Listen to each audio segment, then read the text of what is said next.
Melanjutkan pembahasan sebelumnya, pada slide ini kita akan membandingkan dua brand asal Indonesia, Indomie dan Kopi Kenangan, yang memiliki pendekatan berbeda dalam strategi pemasaran dan ekspansi global.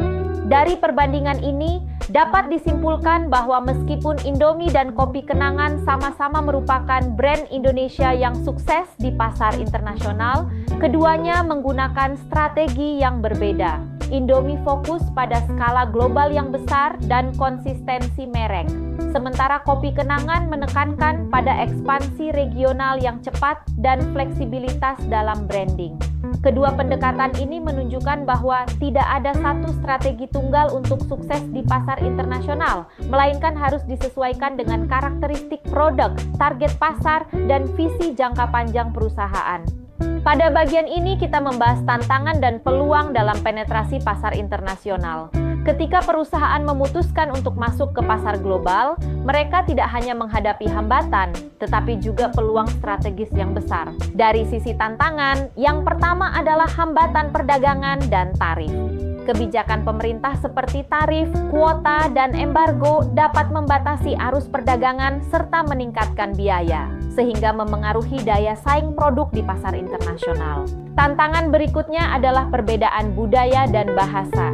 Setiap negara memiliki nilai, kebiasaan, dan bahasa yang berbeda, yang sangat berpengaruh terhadap preferensi konsumen dan cara berkomunikasi dalam pemasaran. Selain itu, perusahaan juga menghadapi persaingan global yang semakin ketat.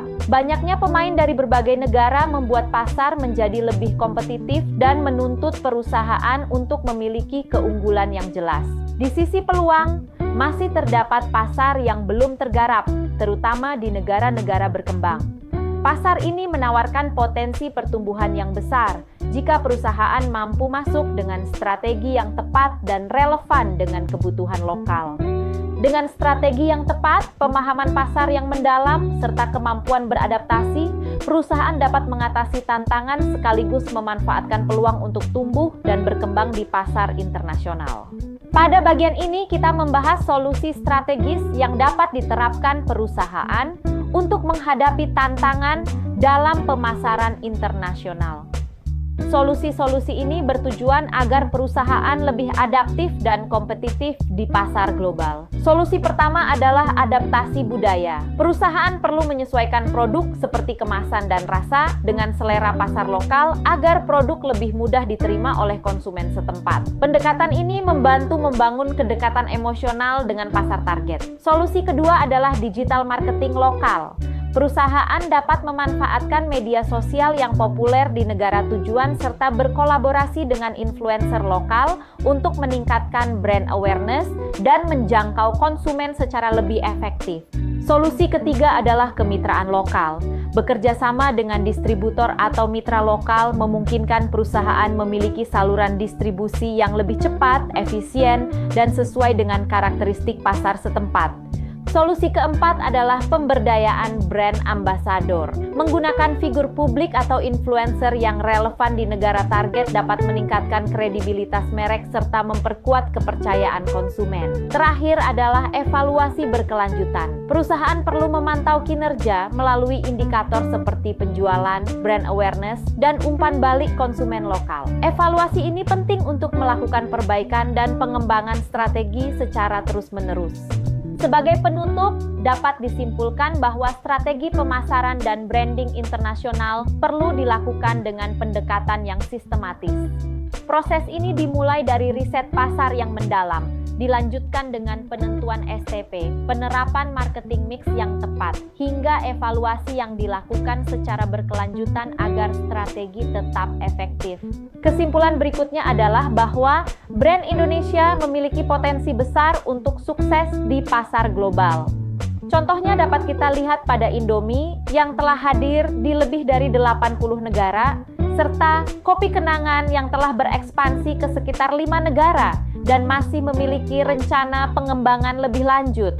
Hal ini membuktikan bahwa produk dan merek Indonesia mampu bersaing di tingkat internasional. Adapun kunci keberhasilan dalam pemasaran internasional terletak pada kemampuan perusahaan dalam melakukan adaptasi budaya, menciptakan diferensiasi produk yang jelas, serta menjalankan strategi pemasaran yang relevan dengan konsumen lokal, tanpa mengabaikan efisiensi operasional.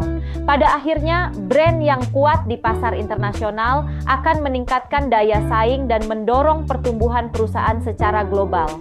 Hal ini tidak hanya memberikan keuntungan jangka pendek, tetapi juga menciptakan nilai jangka panjang yang berkelanjutan bagi perusahaan. Sebagai penutup, berikut adalah beberapa referensi utama yang menjadi landasan dalam penyusunan materi pemasaran internasional dan strategi branding global. Referensi ini mencakup literatur akademik yang banyak digunakan secara internasional, seperti karya David Acker mengenai strategi portofolio merek, pemikiran Kevin Lane Keller tentang customer-based brand equity, serta kajian Marieke de Moiji yang membahas hubungan antara budaya dan pemasaran global.